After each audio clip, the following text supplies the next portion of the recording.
tWitch boss happy attitude concealed deeper troubles. The warning symptoms of suicide are shown below, along with discussion topics. Guaranteed commentary. tWitch boss, a DJ, actor, dancer, father of 3, and all-around great guy, committed suicide, which has shocked and devastated the country. tWitch and Allison Halker were enjoying their 9th wedding anniversary and sharing amusing dance videos on social media just before tWitch passed away. Theirs appeared to be a happy life filled with humor and adoration. The fact that tWitch committed suicide may be the reason why the news shocked so many people. He did not match any of the many unhelpful stereotypes of people who commit suicide. In the course of my employment, I have encountered individuals who have thought about suicide from various ages, races, and socioeconomic backgrounds. I can confirm that there are many different types of people that attempt or commit suicide. Suicide is one of the top causes of mortality, with 47,646 deaths by suicide recorded in 2017. Men and people of color are disproportionately at risk. Help seeking is frequently taboo and viewed as a sign of weakness. It is also embarrassing. The highest years for suicide among Black people are youth and early adulthood.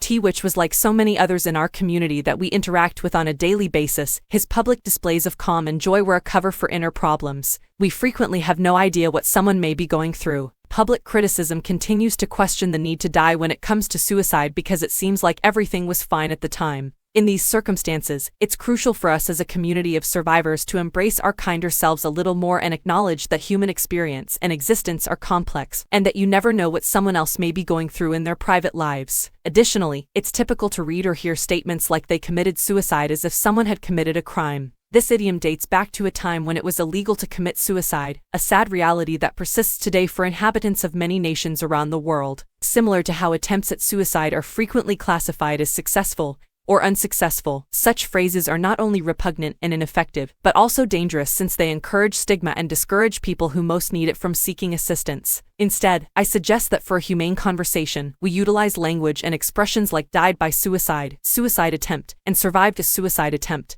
By raising knowledge of the warning signals and prevention techniques, we can also be of assistance. There are various warning signs you should look out for if you are worried about the safety of a loved one. Have they already discussed their ideas on suicide? A big risk factor is having attempted suicide in the past. Furthermore, the most common way for people to commit suicide continues to be with a handgun. For those who are in distress or at risk of committing suicide, it is crucial to restrict access to firearms. And most crucial, get assistance right once if you feel in danger. The 988 Suicide and Crisis Lifeline number is available. A healthy lifestyle can also be promoted by food, exercise, sleep, limiting substance use, connecting with real-world people, reducing media consumption, seeing a therapist, and taking medications as directed. Suicide is a significant public health issue, and we must all emphasize prevention. In order to meet this growing need, society as a whole must continue to push for increasing public and private investment in the network of providers in our area. I'll end by addressing anyone who has thought about suicide personally. You can have feelings of hopelessness or insignificance. However, I can assure you that's untrue. Together, we can design a strategy for effective therapies,